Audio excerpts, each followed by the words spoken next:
welcome back to the Wendy's Tournament Tip-Off Show, presented by your local Pick and Save stores. I'm Mike McGivern alongside Coach Sid from St. Francis. So now we get to the big schools, Coach. Friday, tomorrow at 6:35, Arrowhead, the number 1 seed. They're 25-3 against the number 4 seed Franklin. The Sabres 20-8, and I've seen Arrowhead play a couple of times and really impressed with Natalie Cuso. She's a sophomore, averaging 24 a game. And Arrowhead is a team that I think they're physical.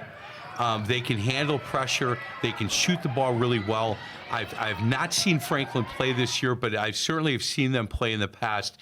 And a Franklin team took first place in the Southeast Conference, and they've got some really good basketball players. In fact, you know one of them, Laura Capstron, who played in your program. She's played with Wisconsin Impact for a while. Was on the team with Mike Kelly coached, with Shea Kelly, Sydney Cherney from Reedsburg, who averaged 30-some a game. Gabby Wilkie was on that team. It was a really good squad. It's a really good team. Have you seen Natalie Cuso play from Arrowhead yet? Played against her last summer on a very good Wisconsin Laker team. Our Impact team played her, and Janowski came down and played, and Cuso is legit. She really is. And then you add in Libby Gilmore, whose brother plays up at Wisconsin. She's a 5'10 sophomore. What I was impressed with her when I watched her play against Catholic Memorial is physically she's really strong. She sets great picks, defends really well, scores a little bit, and rebounds. And I think she brings that team some things that they can go out and pressure the ball a little bit and understand that she's going to be there on the back end in case a guard gets past them to be able to help them out defensively. I was very much impressed with them, the way they shared the ball. They understand that Natalie is their go-to girl. And if they can get in a gap and kick to her, man, she is lights out as far as shooting. It was funny, and I talked about this in the last segment. When I asked her where she wanted to go, and she said, "Look, I'm 15. I don't know." She's got 11 Big Ten offers already as a sophomore, and when I saw her play in person, I understood why. Don't be misled by the Franklin record either. They were without one of their key players, Natalie Moe, for a while with an injury. I believe it was a real bad ankle or foot injury. They're a different team with her on the court. Yeah, they are. They got the 4 seed, and it's interesting because in some of the other brackets, there's a clear-cut favorite. Or if you look at Division II, Notre Dame and Pewaukee are kind of right now. Now West Salem might get Pewaukee. Who knows? But in Division I, I think it's anybody that wins it, I wouldn't be surprised.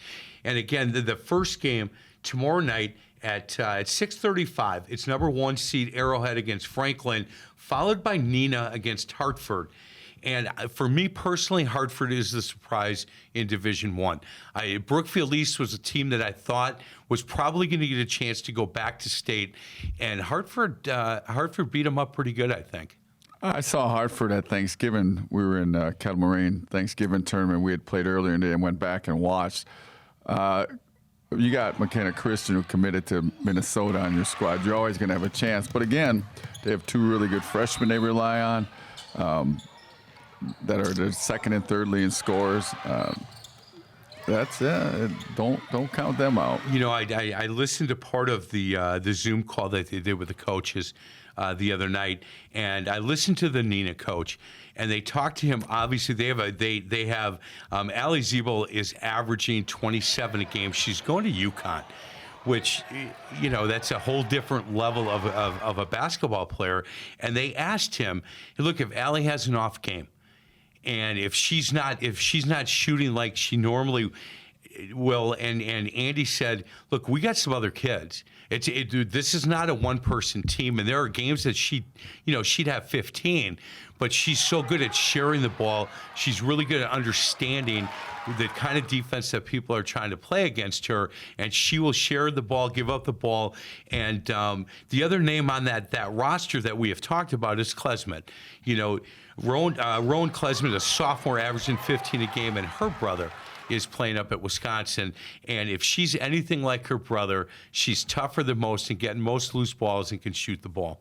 You know, they've probably had some good games out in the driveway, and yeah, she's a tough kid. And then Ellie Buss is a really, really good player. Yeah, 5'4" sophomore, and she's averaging 10 a game and a lot of assists. And so when you look at Neenah and Hartford, Neenah hasn't been there for a while. Hartford hasn't been to state in a while. I think when you look at all four of the teams in Division I, it's going to be really interesting to a guy like me to sit back and watch early in these games on how kids are able to get their nerves, if they're shooting the ball well, or if look, it's going to take us a little bit of get a sweat going to be able to shoot the ball. It's always interesting to me to watch coaches and how they react to how their teams start. And if we've played man the whole time, are we going to continue to play man? Are we going to throw a couple of different things in for the other team to have to maybe take a timeout and talk about? You know, Coach, for you personally, do you just stay at this time of year, or would you just stay with what got you there, or would you start to throw in some wrinkles? Yeah, I believe you put little wrinkles in, but you got to dance with the girl that you brought to the dance. Yes. Yeah, 100%. 100%. If you haven't played a 1-3-1 zone all year, you're not going to start now. No, you maybe put in a new out-of-bounds play, a new set.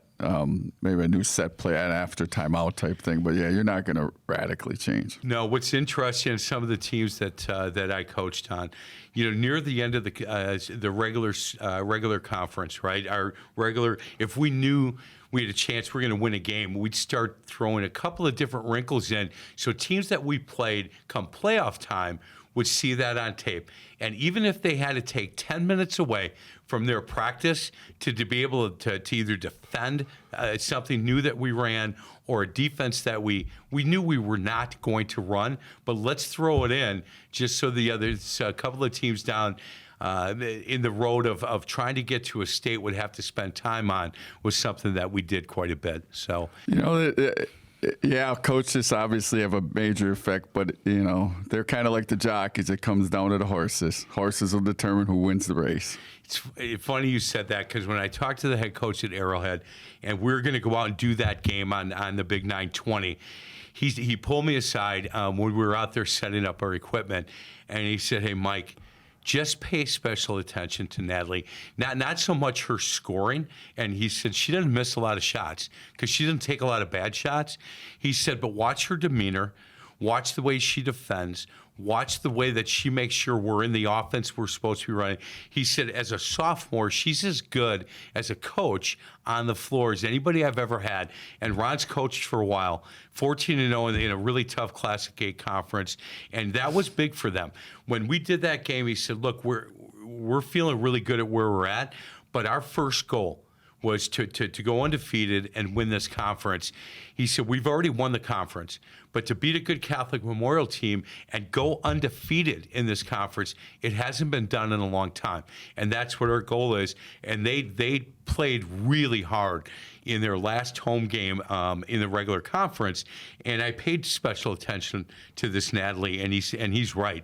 Everything she does on the floor, she does with a purpose. That's another tradition-rich program. As is Franklin's made trips to state. That'll be a good one. All the games obviously are going to be good, but the Neenah Hartford one is I'm kind of looking forward to. I am too. My son-in-law teaches at Hartford, and I don't know Vinny Daniels. I watched him on the Zoom meeting, and 60-2 North Shore Conference, first place in that North Shore Conference, and he talked about McKenna, and they asked him the same question. Hey, look at if she's having an off day, because she's averaging 26 a game, going to Minnesota. He said, look, we have some things in place. We've got a couple other kids. We've got a freshman, Rita Cooper, who's averaging 12 a game, and a sophomore who's averaging 10 a game. We have other kids that can take care of us on the scoring end if McKenna's having a rough game, and they certainly will be able to do that. Hey, listen, we're going to get to a break, and look, I don't mean to put you on the spot, Coach, because you're leaving here and heading up to the state tournament, but we're going to ask you to make some predictions, and I'll throw a couple predictions in. I've already made one prediction, but we'll do that on the other side of the break. This is the Wendy's Girls Tournament Tip-Off Show, presented by your local Pick and Save stores, only on My 24.